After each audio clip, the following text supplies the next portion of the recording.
بسم اللہ الرحمن الرحیم۔ بڑوں میں برکت ہے، اسی حوالے سے ایک اور مثال کہ جب کوئی رائے لی جائے، کوئی سوال کیا جائے، یعنی کہ بڑا بندہ کسی سے سوال کرے، چھوٹے کو اس کا علم ہو بھی، اسے اس جواب کا پتہ بھی ہو، تب بھی وہ بڑوں کی مجلس میں خاموش رہے۔ یہ آداب ہیں، اس میں بڑوں کا احترام ہے، بڑوں کی عزت ہے، بڑوں کے مقام و مرتبے کا لحاظ ہے۔ اس کے بارے میں صحیح بخاری میں امام بخاری رحمہ اللہ نے حضرت عبداللہ بن عمر رضی اللہ تعالیٰ عنہ کا واقعہ نقل کیا ہے۔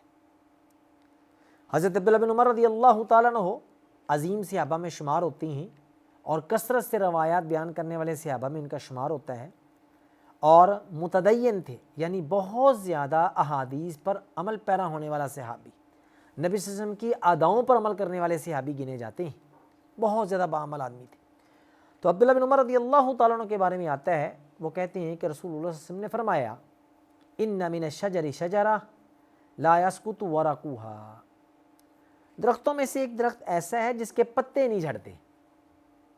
اب مجمع میں صحابہ کرام بیٹھے، بچے بھی تھے، بڑے بھی تھے، کیونکہ آپ کو پتہ ہے کہ نبی صلی اللہ علیہ وسلم کی جو مجلس ہوتی تھی اس میں صحابہ کرام اپنے بچوں کو لایا کرتے تھے کہ انہیں آداب آ جائیں، انہیں مجلس میں بیٹھنے کا طریقہ آ جائے، بڑوں کی مجلسوں میں کس طرح بیٹھا جاتا ہے، انہیں کوئی خیر کی بات مل جائے، نبی صلی اللہ علیہ وسلم کسی بچے کے حق میں دعا کر دیں۔ بلکہ صحابیات کے بارے میں آتا ہے وہ اپنے بچوں کو آپ کے پاس لا کے گود میں بٹھا دیا کرتی تھیں، اور وہ بچے بس اوقات آپ کی گود میں پیشاب بھی کر دیتے تھے اور وہ پریشان ہوتی تھی۔ یہ جو مسئلہ ہے نا کہ بچہ پیشاب کرے تو اس کے اوپر چھینٹے مار لیے جائیں، چھوٹی عمر میں جو دودھ پینے والی عمر ہے تو اس کے اوپر چھینٹے مار لیے جائیں، بچی تو اس کے پیشاب والے کپڑے جو اس کو دھو دیا جائے۔ یہ کیوں کہا؟ کہ بچے آتے تھے، آپ انہیں اپنی گود میں بٹھا لیتے تھے تو پیشاب کرتے تھے تو آپ پریشان نہیں ہوتے تھے، تاکہ اس کی والدہ پریشان نہ ہو تو آپ چھینٹے مار لیا کرتے تھے۔ تو مقصد بتانے کا یہ ہے کہ صحابہ اور صحابیات اپنے بچوں کو مسجد میں لایا کرتے تھے تاکہ انہیں بیٹھنے کے اٹھنے کے آداب آ جائیں، نبی صلی اللہ علیہ وسلم کوئی دعا دے دیں۔ تو حضرت عبداللہ بن عمر رضی اللہ تعالیٰ عنہ ظاہر ہے یہ عمر میں چھوٹے تھے، صحابہ کرام بیٹھے ہوئے ہیں، آپ نے یہ سوال کر لیا، درختوں میں سے ایک درخت ایسا ہے لا یسقط ورقها، اس کے پتے نہیں جھڑتے، وَإِنَّهَا مَثَلُ الْمُسْلِمِ، اس کی مثال تو بالکل مسلمان جیسی ہے۔ کیا معنی مسلمان جیسی ہے؟ کہ جس طرح مسلمان ہے، یعنی مسلمان کو اس درخت کی طرح ہونا چاہیے جس کی ہر چیز فائدہ مند ہے، جیسے کہ آگے میں بتاؤں گا۔ فَحَدِّثُونِ مَا هِيَ، بتاؤ تو صحیح وہ درخت کون سا ہے۔ فَوَقَعَ النَّاسُ فِي شَجَرِ الْبَوَادِ، اس کا معنی یہ نہیں ہے کہ صحابہ کرام نے جناب گھوڑوں کی زینیں کس لیں، اونٹوں کے کچاوے باندھ لیے اور کوئی مشرق کی طرف، کوئی مغرب کی طرف، کوئی شمال، کوئی جنوب، جنگلوں کی طرف بھاگ گئے دیکھنے کے لیے کہ وہ کون سا درخت ہے جس کے پتے نہیں گرتے۔ بلکہ یہاں مراد کیا ہے، صحابہ کرام اسی مجلس میں بیٹھے بیٹھے اپنے ذہنوں کو کہاں لے گئے؟ فرمایا واقع الناس فی شجر البوادی، لوگ بیٹھے بیٹھے صحابہ کرام اپنے ذہنوں کو جنگلات میں لے گئے۔ جیسے ہم چھانگا مانگا کا تذکرہ آ جائے کہ پاکستان کا ایک بہت بڑا جنگل ہے جسے بنایا گیا ہے، تو بندہ فوراً بیٹھا بیٹھا اپنے ذہن میں اس کو لے آئے۔ یا جب مارگلا پہاڑیوں کا تذکرہ ہوتا ہے تو ہم بیٹھے بیٹھے فیصل مسجد کی طرف جو درخت لگے ان کی طرف چلے جائیں ہمارا ذہن۔ تو اسی طرح صحابہ آپ کی مجلس میں بیٹھے بیٹھے اپنے ذہنوں کو جنگلات کی طرف لے گئے، اپنے ذہن میں سوچا کہ اس کے پتے ہلا کے دیکھا، او اس کے تو پتے گرتے ہیں، چلو جی اس درخت کو دیکھتے ہیں، اس کو جھاڑا، اس کے بھی پتے گرتے ہیں۔ بالآخر انہوں نے جس درخت کی طرف ان کا ذہن جاتا تھا ان کے ذہن میں یہ آیا کہ اس کے پتے تو جھڑتے ہیں، لیکن انہیں وہ درخت سمجھ نہ آئی وہ کون سا درخت ہے جس کے پتے نہیں جھڑتے۔ وہ جنگلات میں تو چلے گئے لیکن مدینے میں موجود درخت کی طرف دھیان نہیں گیا۔ مسجد نبوی کے قرب و جوار میں باغات تھے، کھجور کا درخت، ذہن نہیں گیا اس طرف، جنگلات کی طرف چلا گیا، وہ کون سا درخت ہے جس کے پتے نہیں گرتے، جھڑتے نہیں ہیں۔ اب کہتے ہیں حضرت عبداللہ بن عمر وَوَقَعَ فِي نَفْسِي أَنَّهَا نَخْلَةٌ، میرے دل میں آیا یہ تو کھجور کا درخت ہے۔ اب یہ تو جنگلات میں نہیں نہ گئے، کیوں؟ عبداللہ بن عمر چھوٹے تھے تو وہ جنگلات میں تھوڑی جاتے تھے، صحابہ کرام سفر کرتے تھے، یمن کے، شام کے سفر کرتے تھے تجارتی، تو انہوں نے تو بڑا کچھ دیکھا ہوا تھا، بڑے بڑے علاقوں میں درخت دیکھے تھے۔ لیکن عبداللہ بن عمر نے کیا دیکھا تھا؟ کھجور کا درخت۔ تو کہتے ہیں میں نے فوراً اپنے ذہن میں یہ لے آیا, یہ تو کھجور کا درخت ہے, اس کے پتے جھڑتے ہی نہیں, واقعی نہیں جھڑتے, اس کی ٹہنی کو ہلانے گرتی نہیں ہے, اس کے پتے نہیں جھڑتے. تو کہتے میرے دل میں آیا کہ انہا النخلا, یہ تو کھجور کا درخت ہے. اور ایک روایت میں آتا ہے فارت و ناقول, میرا فوراً دل میں یہ آیا کہ میں بول پڑوں, اناقول ہے, میں بتا دوں. جیسے بچوں میں ہوتا ہے نا, کوئی بندہ سوال پوچھے تو بچے کہتے ہیں میں بتاؤں جی, میں بتاؤں جی, فوراً ہوتا ہے کہ میں سوال بتا دوں اور پہلا نمبر لے جاؤں. بچوں میں یہ چیز ہوتی ہے. تو عبداللہ بن عمر کہنے لگے اردت ناقولا, میں نے تو ارادہ کر لیا کہ میں بول پڑوں, یہ نخلا کی یہ تو کھجور ہے. لیکن فَإِذًا أَنَا أَصْغَرُ الْقَوْمِ, میں نے دیکھا کہ سب سے چھوٹا میں ہوں. یہ دیکھیں عبداللہ بن عمر کی سوچ, ان کی فہم و فراست, نبی صلی اللہ علیہ وسلم کی مجلس میں بیٹھنے کے آداب. کہا جب میں نے دیکھا کہ یہ صحابہ کرام کی مجلس لگی ہوئی ہے, نبی صلی اللہ علیہ وسلم بیٹھے ہوئے ہیں, جب میں نے اپنے آپ کو دیکھا, ہوئے تو سب سے چھوٹا ہے, تو کیوں بولے؟ کہتے انا اصغر القومی, وہاں بیٹھے ہوئے مجمع میں جتنے لوگ تھے ان میں سے سب سے چھوٹا میں تھا. لیکن پھر کیا ہوا؟ کہتے ہیں ثم التفت فاذا انا عاشر عشرہ, میں نے دیکھا سب سے چھوٹا تو میں ہوں. پھر میں نے گنتی کی, ہم بندے کتنے ہیں, جب میں نے بندے گنے نا تو 10واں نمبر میرا تھا. اس کا مطلب ہے نبی صلی اللہ علیہ وسلم سمیت وہاں پہ جو بیٹھے تھے یا آپ کے علاوہ جو وہاں پر مجمع میں افراد بیٹھے ہوئے تھے ان کی تعداد کتنی تھی؟ 10, اور 10 میں سے 10واں نمبر میرا تھا جو سب سے عمر میں چھوٹا تھا. لگے وانا احدثہم فسکت, میں نے دیکھا میں سب سے عمر میں چھوٹا تو میں چپ ہو گیا کہ نہ بھئی میں نہیں بولتا. کہنے لگے فاستحییت, پھر مجھے شرم آئی کہ نہ جی میں نے نہیں بولنا. اصل میں کیوں نہیں بول رہے تھے؟ بڑے چپ ہیں تو میرا کام نہیں بنتا بولنے کا. یہاں میرے اور آپ کے لیے سبق ہے. کسی معاملے میں بڑے آپس میں باتیں کر رہے ہو نا, معاملہ گمبھیر کیوں نہ ہو, مشکل سے مشکل معاملات کیوں نہ ہو, بس اوقات چھوٹے کو زیادہ سمجھے, تھوڑا صبر کر لے. بڑے خاموش ہیں, ہاں بڑے پوچھیں بھائی کوئی بتائے, پھر وہ پوچھے جی میں بولوں اگر آپ کی اجازت ہو, تو پھر بولے, اجازت لے لے. لیکن انہوں نے کہا فاستحییت, تو مجھے شرم آئی. کیوں شرم آئی؟ اس لیے کہ میں نے دیکھا کہ اس مجلس میں اشیاخ بیٹھے ہوئے ہیں, ورأیت ابا بکر وعمر لا یتکلمان, اور میں نے دیکھا کہ اس مجلس میں ابو بکر عمر بھی بیٹھے, ابو بکر اور عمر جیسی ہستیاں بیٹھی ہیں, لا یتکلمان, وہ تو بول نہیں رہے, پھر میں کون ہوتا ہوں بولنے والا؟ یعنی ابا جی بھی چپ ہیں, ابو جی بھی خاموش ہیں, والد گرامی بھی چپ ہیں, عمر بن خطاب, پھر حضرت ابوبکر صدیق جو ان سے بھی درجے میں بڑے ہیں وہ خاموش ہیں, جن کا نمبر سسم کے بعد آتا ہے, صحابہ میں پہلا نمبر ہے, وہ بھی چپ ہیں. تو پھر عبداللہ بن عمر تو نے کس نے کہا کہ تو بولے؟ کہتے فاستحییت, تو پھر مجھے شرم آئی. فکرہت ان اتکلم, تو میں نے بولنے کی کوشش نہیں کی, میں نے خاموشی اختیار کی. جب یہ بات ہوئی تو آپ نے پوچھا ہاں جی بتاؤ. صحابہ نے معذرت کر لی کہ یا رسول اللہ ہمیں تو سمجھ نہیں آ رہی کہ وہ درخت کون سا ہے, ہم جواب دینے سے قاصر ہیں. تو آپ نے فرمایا اچھا تمہیں نہیں پتا تو پھر سن لو, وہ درخت کون سا ہے؟ فرمایا ہی النخلا, یہ کھجور کا درخت ہے. جسے ہم کہتے ہیں او یہ کیا بنا ہے, یہ تو بڑا آسان سوال تھا اور اس کا جواب بھی بڑا آسان تھا. فرمایا ہی النخلا, صحابہ سے آپ نے کہا یہ تو کھجور کا درخت ہے, اس کے پتے گرتے ہیں, یہ سوکھ بھی جائے تو اس کے پتے نہیں جھڑتے. تو پھر صحابہ کرام حیران ہوئے کہ بات تو صحیح ہے. کہتے فلما قمنا قلت لعمر, پھر جب ہم کھڑے ہوئے مجلس برخاست ہوئی واپس جانے لگے تو میں نے اپنے ابا جی سے کہا, عمر بن خطاب سے کہا یا ابتا, کیا معنی ہے اس کا؟ یا ابتا, ہائے ابا جی, واللہ, اب عبداللہ بن عمر قسم اٹھا رہے ہیں کہ ابا جی کو یقین ہو کہ میں سچ کہہ رہا ہوں. ویسے بھی سچے تھے عبداللہ بن عمر, صحابہ کرام تو جھوٹ بولتے نہیں تھے, لیکن اپنی بات کو مضبوط اور وزنی ثابت کرنے کے لیے کہ ابا جی یہ نہ سمجھیں کہ آپ نے بتا دیا. اور ہمارے اندر یہ کمزوری ہوتی ہے, وہ کیا ہے, بچہ کوئی بات کھری بھی کرے نا, او تو رہن دے, چل چل تو چھاڑ بنا, تینوں بہت پتہ ہے, تمہیں کیا پتہ ہے اس چیز کے, چھوڑو یار, چپ ہو جاؤ, پاگل کہیں کا. ہم اسے ڈانٹ دیتی.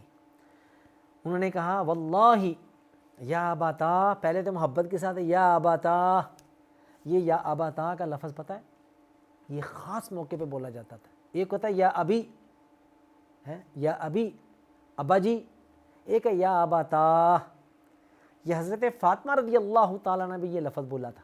کب؟ جب رسول اللہ دنیا سے چلے گئے نا تو روح قبض کر لی گئی، تو حضرت فاطمہ نے کہا یا اباتا الا جبریل ننعا، ہائے ابا جان، ہم جبرائیل کو بتاتے ہیں کہ میرے ابا جی وفات پا چکے ہیں۔ تو یہ ایک اندر سے جو اٹھتی ہے نا، دل سے آواز اٹھتی ہے، یہ وہ آواز تھی، ہائے ابا جی کیا، واللہ لقد کان وقع فی نفسی انہا النخلہ، ابا جی میرے دل میں آ گیا تھا کہ وہ درخت کون سا ہے، وہ کھجور ہے۔ آپ میں سے کسی کو نہیں پتہ چلا، فوراً مجھے دل میں آ گیا کہ یہ کھجور ہے، ذہن میں آ گیا، لیکن میں بولا کیوں نہیں؟ فرمایا ما منعک ان تکلم، اور پھر تو بولا کیوں نہیں ہوئے؟ سوالیہ انداز میں پوچھا، تو بولا کیوں نہیں، بولتا نا۔ فرمایا لم ارکم تتکلمون فکرہت ان اتکلم او اقول شیئا، کہا میں دیکھ رہا تھا کہ آپ بھی چپ ہیں، ابو بکر صدیق بھی خاموش ہیں، سارے بڑے چپ ہیں، آپ تو بالکل ہی نہیں بول رہے، کوئی کہہ ہی نہیں رہے، لہذا پھر میں نے بھی کہنا اچھا نہ سمجھا، میں خاموش رہا، شرم کے مارے کہ اچھا نہیں لگتا، بڑے چپ ہیں تو پھر چھوٹوں کو نہیں بولنا چاہیے۔ قال عمر، حضرت عمر کہنے لگے لأن تکون قلتها، اوے بیٹے اگر تو اس وقت یہ بات بتا دیتا نا رسول اللہ صلی اللہ علیہ وسلم کو، احب الیہ من کذا و کذا، مجھے فلاں فلاں چیز سے زیادہ یہ محبوب ہوتی کہ میرے بیٹے نے نبی صلی اللہ علیہ وسلم کی بات کا جواب دیا ہے، مجھے بہت خوشی ہوتی، بہت زیادہ پیار آتا، بہت زیادہ محبت پیدا ہوتی، بہت زیادہ اچھا لگتا کہ تم جواب دے دیتے، لیکن عبداللہ بن عمر نے خاموشی اختیار کی، تو یہ بھی ایک اچھا انداز تھا کہ بڑوں کی موجودگی میں خاموش رہنا بہتر ہے۔ اس لیے امام بخاری نے جگہ پہ نہیں، کئی جگہ پہ نقل کیا ہے کہ بڑوں کی موجودگی میں چھوٹوں کو چپ رہنا چاہیے، اور یہاں سے انہوں نے یہ بھی بتایا ہے کہ بس آقا چھوٹے اللہ نے انہیں بڑی فہم و فراست دے رکھی ہوتی ہے، ان سے بھی فائدہ اٹھانا چاہیے۔ اس کے ساتھ ساتھ ایک اور چیز کہ جو ہم بڑوں کے احترام کے حوالے سے بات کر رہے ہیں، اس میں حضرت علی بن ابی طالب کو لے لیجئے۔ حضرت علی بن ابی طالب کا بڑوں کا احترام کرنا، اس میں بھی ایک مثال ہمارے سامنے موجود ہے۔ حضرت علی بن ابی طالب رضی اللہ تعالیٰ عنہ کے بارے میں آتا ہے، وہ کہتے ہیں انی کنت رجلا اذا سمعت من رسول اللہ صلی اللہ علیہ وسلم حدیثا نفعنی اللہ منہ بما شاء ان ينفعنی واذا حدثنی رجل من اصحابہ استحلفتہ فاذا حلف لی صدقتہ۔ کیا مانا؟ حضرت علی بن ابی طالب کہتے ہیں میں نے جب بھی کوئی حدیث کسی سے سنی ہے نا، جب بھی میں نے کسی سے کوئی حدیث سنی ہے، کوئی بات سنی ہے، وہ بات جو رسول اللہ صلی اللہ علیہ وسلم کی ہے اور وہ مجھے نفع پہنچانے والی ہو، تو میرا ایک طریقہ کار ہوتا تھا، جب کوئی حدیث سناتا تھا نا تو میں کیا کرتا تھا، میں حدیث سنانے والے سے پہلے حلف لیتا تھا۔ کیا جی؟ قسم اٹھاؤ کہ تم یہ مجھے بات بتا رہے ہو کہ تم نے یہ واقعی سنی ہے، کس سے؟ رسول اللہ صلی اللہ علیہ وسلم کو سنا ہے کہتے ہوئے، یا تم نے رسول اللہ صلی اللہ علیہ وسلم کو یہ کرتے دیکھا ہے، قسم اٹھا دو۔ ہاں، جب ابو بکر عمر کی باری آتی تھی نا تو میں ان کی بات سن لیتا تھا۔ کیا مانا؟ کہ جب کوئی مجھے حدیث سنانے کی کوشش کرتا اور میں سمجھتا کہ اس میں میرے لیے فائدہ ہے، تو میں اس بھائی کو، اس صحابی کو کہتا تھا پہلے تو تم قسم اٹھاؤ کہ تم نے اللہ کے رسول سے یہ بات سنی ہے یا تم نے ان کو کرتے دیکھا ہے، قسم اٹھواتا تھا۔ ہاں، ابو بکر صدیق اور عمر فاروق جب یہ بات بتاتے تھے نا تو ان کی بات لے لیتا تھا۔ کیوں لیتے تھے؟ اس لیے کہ انہیں باقی صحابہ پر بھی اعتماد تھا، لیکن ابو بکر اور عمر ان کی شخصیتوں سے بہت زیادہ حضرت علی بن ابی طالب متاثر تھے۔ ہم کہہ لیتے نا شاید ان کی آپس میں جھگڑے تھے، جھگڑے نہیں تھے، ان کا آپس میں بڑا پیار تھا، بڑی محبتیں تھیں، بڑا خیال کرنے والے تھے۔ تو حضرت علی بن ابی طالب عمر میں چھوٹے تھے ابو بکر صدیق عمر فاروق سے، اور لیکن جب حدیث کی باری آتی تھی تو کہتے تھے پھر میں ابو بکر عمر سے روایت لے لیا کرتا تھا۔ یہاں سے یہ محسوس ہوتا ہے کہ وہ یہ کہنا چاہتے ہیں کہ میں ان سے حلف نہیں لیتا تھا، یعنی ان دونوں سے میں نے کبھی حلف نہیں لیا، کسی اور سے سنتا تھا تو حلف لیتا تھا، ان سے میں نے کبھی حلف نہیں لیا۔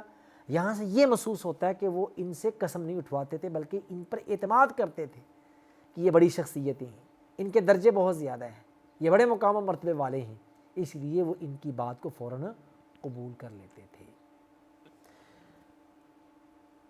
اسی طرح کی مثالوں میں سے کہ بڑوں کا ہم نے احترام کرنا ہے، رسول اللہ صلی اللہ علیہ وسلم نے اپنی زندگی میں ہمیں اس کی مثال دے دی کہ ایک شخص جو بہت بڑا ہے اسے حکماً کہا کہ اسے بڑوں کی جگہ پہ رکھو، واقعی بڑا ہے، عمر میں بھی بڑا ہے، علم میں بھی بڑا ہے، درجے میں بھی بڑا ہے، اور اسے ہی بڑا رکھنا ہے۔ نبی صلی اللہ علیہ وسلم نے ایک دفعہ نہیں کئی دفعہ کہہ کے ثابت کیا کہ یہ بڑا ہے، اسے بڑوں کی جگہ پہ رکھنا ہے۔ تو اس میں میرے اور آپ کے لیے ایک مثال ہے، اور وہ واقعہ کون سا ہے؟ وہ حضرت ابوبکر صدیق رضی اللہ تعالیٰ عنہ کی خلافت کا واقعہ ہے۔ نبی صلی اللہ علیہ وسلم کی زندگی کے آخری ایام تھے، اور آپ جانتے ہیں کہ وہ جو 7-8 دن آپ کی بیماری کے تھے، اس میں آپ صلی اللہ علیہ وسلم دن بدن کمزور ہوتے جا رہے تھے، حتیٰ کہ آخری ایام میں تو آپ نے صحابہ کرام کو باجماعت نماز ادا نہیں کروائی۔ اب یہاں مسئلہ آ رہا تھا کہ نماز کون کروائے، یہ مسئلہ آ رہا تھا۔ تو حضرت اسود رحمہ اللہ، یہ صحیح بخاری کی روایت ہے اور کئی جگہ پر آئی ہے، تفصیل کے ساتھ بھی آئی ہے، اختصار کے ساتھ بھی آئی ہے۔ حضرت عائشہ سے یہ واقعہ آتا ہے اور لمبا بھی ہے، مختصر بھی ہے۔ بہرحال ہم اس میں سے جو بنیادی چیزیں ان کی طرف اشارہ کریں گے کہ حضرت اسود کہتے ہیں کنہ عند عائشہ، اسود بن یزید کہتے ہیں کہ ہم ام المومنین حضرت عائشہ رضی اللہ تعالیٰ عنہ کے پاس تھے، فذکرنا المواظبۃ علی الصلاۃ والتعظیم لہا، ہم نے دیکھا نماز، اس کی تعظیم، اس کا احترام حضرت عائشہ بہت زیادہ کرتی تھی۔ کیا مانا؟ نماز کی انہیں فکر ہوتی تھی، نماز کی تیاری کے لیے لگے رہنا، اس کا اہتمام کرنا، وقت پہ نماز ادا کرنا۔ تو اس بات کی نصیحت بھی حضرت عائشہ رضی اللہ تعالیٰ عنہ اپنے شاگردوں کو کیا کرتی تھی۔ ظاہر ہے خود بندہ 5 وقت کا نمازی ہو، ایک استاد، والد، ماں، پھر ہی وہ اچھے لگتے ہیں نا کسی اپنے بچوں کو، اپنے شاگردوں کو، اپنے ملازموں کو نماز کا کہتے ہوئے، پھر ان کے اندر یہ خوبی پیدا ہوتی ہے کہ ہم دوسروں کو بھی سمجھائیں۔ تو کہتے ہیں حضرت عائشہ نے فرمایا لما مرض رسول اللہ صلی اللہ علیہ وسلم مرضہ الذی مات فیہ، وہ مرض، وہ بیماری کے ایام جس میں رسول اللہ صلی اللہ علیہ وسلم وفات پا گئے تھے، قضاء الہی سے اپنے خالق حقیقی کے پاس چلے گئے تھے، اس کا تذکرہ کیا۔ تو حضرت عائشہ فرمانے لگی فحضرت الصلاۃ فأذن، نماز کا وقت ہو گیا تو پھر آپ کو اطلاع دی گئی، نماز کا ٹائم ہو گیا، اذان کہہ دی گئی، آپ کو اطلاع دے دی گئی کہ نماز کا وقت ہو گیا، لوگ منتظر ہیں یا رسول اللہ نماز پڑھانے کے لیے آ جائیں۔ تو آپ نے کیا کہا؟ اصل میں آپ نے اٹھنے کی کوشش کی کہ ٹھیک ہے میں صحابہ کرام کو نماز پڑھاتا ہوں، آپ نے اٹھنے کی کوشش کی لیکن ہمت نہ پڑی۔ اور بعض روایتوں میں آتا ہے آپ نے صحابہ سے پوچھا، حضرت عائشہ سے بھی پوچھا کہ لوگوں نے نماز پڑھ لی ہے؟ تم نے کہا نہیں، ہم ینتظرونک یا رسول اللہ، سارے کے سارے صحابہ صحابیات، بچے بوڑھے آپ کے انتظار میں ہیں کہ کب آپ آئیں اور انہیں نماز پڑھائیں، آپ کے انتظار میں بیٹھیں۔ لیکن آپ نے جب یہ دیکھا کہ میرے اندر ہمت نہیں ہے مسجد نبوی میں جا کے نماز پڑھانے کی، تو آپ نے فرمایا مرو ابا بکر فلیصلی بالناس، اچھا اس طرح کرو، ابو بکر صدیق کو حکم دے دو کہ وہ لوگوں کو جماعت کروائیں۔ کس کو حکم دے دیں؟ ابو بکر صدیق کو۔ اب مسئلہ یہ ہے کہ آپ حضرت عمر بن خطاب کا نام بھی تو لے سکتے تھے، عثمان غنی کا بھی لے سکتے تھے، اور حضرت علی بن ابی طالب کا بھی لے سکتے تھے، لیکن آپ نے نام کس کا لیا؟ حضرت ابو بکر صدیق کا چن کے نام لیا کہ ابو بکر کو کہو رضی اللہ عنہ کہ وہ لوگوں کو جماعت کروا دیں، نماز پڑھا دیں، کہ میرے اندر ہمت نہیں۔ قیل لہ ان ابا بکر رجل اسیف اذا قام فی مقامک لم یستطع ان یصلی بالناس، آپ کو بتایا گیا کہ اللہ کے رسول ابو بکر صدیق جو نا بڑے نرم دل والے، اور ایک جگہ پر آتا ہے رقیق القلبی، ان کا دل بڑا نرم ہے، بہت نازک دل والے، کمزور دل والے ہیں، اور جلدی غمگین ہو جانے والے ہیں، پریشانی کو اپنے منہ لے لیتے ہیں۔ یا رسول اللہ آپ اگر مسجد میں نہیں گئے نماز پڑھانے کے لیے تو ابو بکر صدیق آپ کی جگہ پہ کھڑے ہو کے لوگوں کو نماز نہیں کروا سکتے، کیونکہ آصف بڑے ہی پریشانی لینے والے ہیں، بہت نرم دل والے ہیں، ان سے برداشت نہیں ہوگا آپ کا وہاں موجود نہ ہونا۔ ہاں آپ کسی اور کو حکم دے دیں، وعاد فعادوا لہ، آپ نے کہا نہیں، مروا ابا بکر فلیصلی بالناس، ابو بکر صدیق کو حکم دو کہ وہ لوگوں کو جماعت کروائیں، ابو بکر صدیق کی جماعت کروائیں گے۔ فعادوا لہ، صحابہ نے پھر، یا حضرت عائشہ نے، دیگر نے پھر کہا یا رسول اللہ، ابو بکر صدیق دل کے نرم ہیں، آپ خود کسی اور کو حکم دے دیں کہ وہ جماعت کروا دے۔ لیکن پھر کیا ہوا، تیسری دفعہ پھر یہ کہا گیا کہ یا رسول اللہ آپ رہنے دیں، کسی کو کہیں کہ وہ جماعت کروا دے۔ تو اس پر رسول صلی اللہ علیہ وسلم نے تھوڑا ناراضگی کا اظہار کیا، اِنَّ كُنَّ صَوَاحِبُ یوسف مروا ابا بکر فلیصلی بالناس، کہ ابو بکر صدیق کو حکم دو کہ وہ نماز پڑھائیں۔ حالانکہ بعض روایتوں میں آتا ہے کہ حضرت عائشہ کو پتہ تھا کہ میرے والد گرامی جو ہے نا طبیعت کی بڑے نرم ہیں، رونے لگ جائیں گے، وہ آنسو بہائیں گے، نماز نہیں پڑھا سکیں گے لوگوں کو۔ تو بعض روایتوں میں آتا ہے کہ حضرت عائشہ نے حضرت حفصہ سے کہا کہ تم کہو کہ عمر کو حکم دے دیں کہ وہ نماز پڑھا دیں، عمر جو ہے نا ذرا ہمت والے ہیں، برداشت کرنے والے ہیں، ابو بکر صدیق نہیں برداشت کر سکتے، ان سے برداشت نہیں ہوگا۔ لیکن آج نے کس کو حکم دیا، مروا ابا بکر فلیصلی بالناس، کہ ابو بکر صدیق کو حکم دو کہ وہی نماز پڑھائیں۔ پھر یہی ہوا، حضرت ابو بکر صدیق رضی اللہ تعالیٰ عنہ نے صحابہ کرام کو نماز پڑھوائی۔ ہاں جب آپ کو تھوڑا سا فاقہ ہوا تو آپ صلی اللہ علیہ وسلم حضرت علی بن ابی طالب اور حضرت، ایک روایت میں آتا ہے حضرت عباس، آپ کے چچا حضرت علی اور حضرت عباس کی معیت میں، پھر آپ صلی اللہ علیہ وسلم ان کے سہارے پہ مسجد نبوی میں گئے اور ابو بکر صدیق کے پاس گئے نماز پڑھانے کے لیے۔ آپ پڑھنے کے لیے گئے تھے تو وہ صدیق پیچھے ہٹ گئے، آپ آگے چلے گئے، تو نبی صلی اللہ علیہ وسلم نے ابو بکر صدیق کی جماعت کروائی اور ابو بکر صدیق پیچھے آپ کے لوگوں کو جماعت کروا رہے تھے۔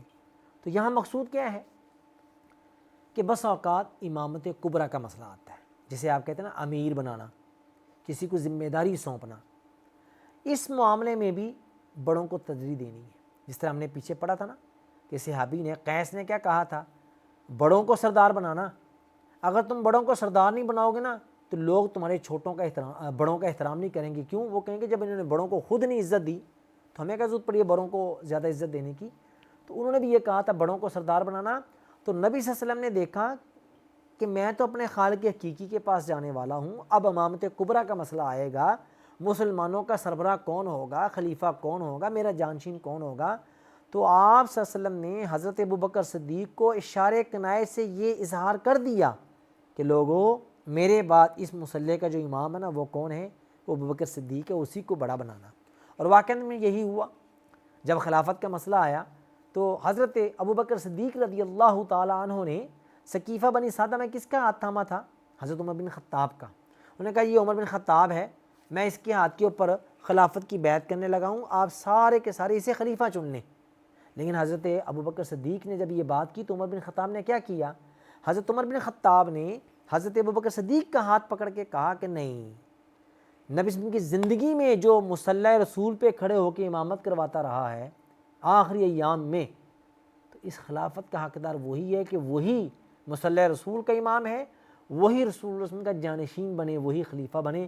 لہذا حضرت عمر بن خطاب نے ابو بکر صدیق کے ہاتھ کے اوپر بیعت کی، پھر سارے کے سارے صحابہ نے بالاتفاق حضرت ابو بکر صدیق رضی اللہ تعالیٰ عنہ کے ہاتھ کے اوپر بیعت کر کے انہیں خلیفہ چنا تھا۔